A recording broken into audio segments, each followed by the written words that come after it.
मेरा विश्वास है देश में अगर कोरोना के खिलाफ एक नेशनल प्लान होगा तो हम सभी राज्य सरकारें और केंद्र सरकार मिलके इस दिशा में काम करेंगे। सर, कोरोना की वजह से दिवंगत आत्माओं को शांति मिले। हाँ जी सर।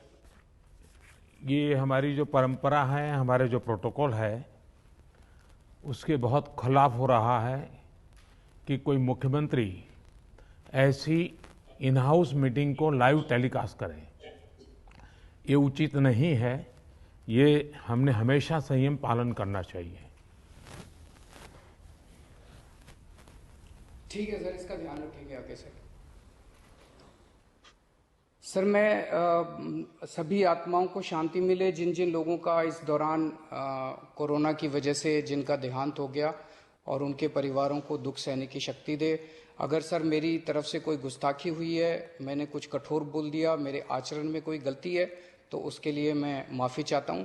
लेकिन अभी तक जितने आज पॉल साहब की जो प्रेजेंटेशन थी वो भी बहुत अच्छी थी, और उसके हिसाब से जो भी हमें निर्देश दिए गए हैं उन निर्देशों का हम पालन करेंगे। प्रधानमंत्री जी, जब से ऑक्सीजन का संकट शुरू हुआ है मेरे फ़ोन बजते रहते हैं। कभी कोई अस्पताल कहता है कि 3 घंटे की ऑक्सीजन बची है, कभी कोई अस्पताल कहता है कि 2 घंटे की ऑक्सीजन बची है।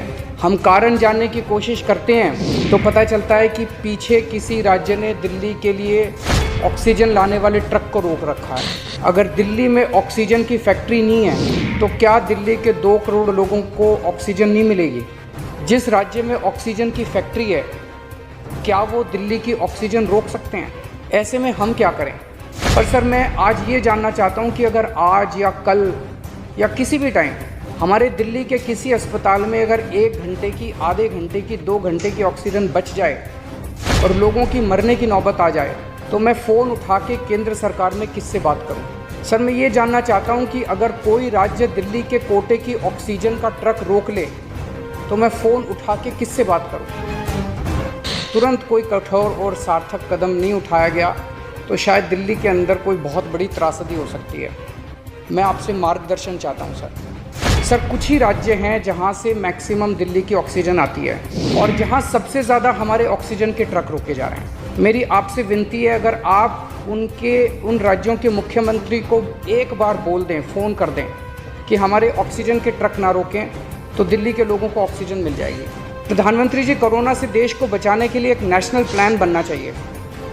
इस नेशनल प्लान के अंतर्गत देश के सभी ऑक्सीजन प्लांट्स को तुरंत आर्मी के जरिए केंद्र सरकार टेक ओवर करे। ऑक्सीजन प्लांट से निकलने वाले हर ट्रक के साथ एक आर्मी का एस्कॉर्ट व्हीकल रहेगा, तो कोई उस ट्रक को फिर आगे रोक नहीं पाएगा। लगभग 100 टन ऑक्सीजन उड़ीसा और वेस्ट बंगाल से आनी है। हम परसों से, जब से कोटा बढ़ा है, हम कोशिश कर रहे हैं उस ऑक्सीजन को दिल्ली लाने की। मेरा आपसे निवेदन है कि यहाँ से ऑक्सीजन अगर हो सके तो हमें हवाई जहाज से उपलब्ध करवाई जाए, और नहीं तो जैसा अभी बताया गया, आपका आइडिया है ऑक्सीजन एक्सप्रेस शुरू करने का, वो ऑक्सीजन एक्सप्रेस शुरू करके वेस्ट बंगाल और उड़ीसा से हमें ऑक्सीजन दिलवाई जाए। आइडिया नहीं, ऑलरेडी चल रहा है। सर, दिल्ली तक नहीं पहुंच पा रही, हमारी दिल्ली तक नहीं आ रहा। उसमें अगर हमें दिल्ली के लिए भी कॉरिडोर मिल जाए तो आपकी बड़ी मेहरबानी होगी। प्रधानमंत्री जी, हमारे देश के वैज्ञानिकों ने इतने कम समय में जो वैक्सीन बनाई है, इसके लिए हमारे वैज्ञानिक साधुवाद के पात्र हैं। आपने इसमें जो प्रयास किए, आपका बहुत बहुत शुक्रिया।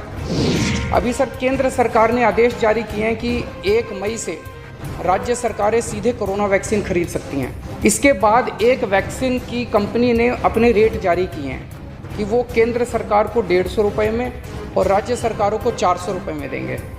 सर, एक ही देश में एक ही सामान के 2 रेट कैसे हो सकते हैं? 1 नेशन 1 रेट होना चाहिए। तो मैं आपसे निवेदन करता हूं कि केंद्र सरकार को, राज्य सरकारों को एक ही रेट पे वैक्सीन मिले। मेरा विश्वास है देश में अगर कोरोना के खिलाफ एक नेशनल प्लान होगा तो हम सभी राज्य सरकारें और केंद्र सरकार मिलके इस दिशा में काम करेंगे।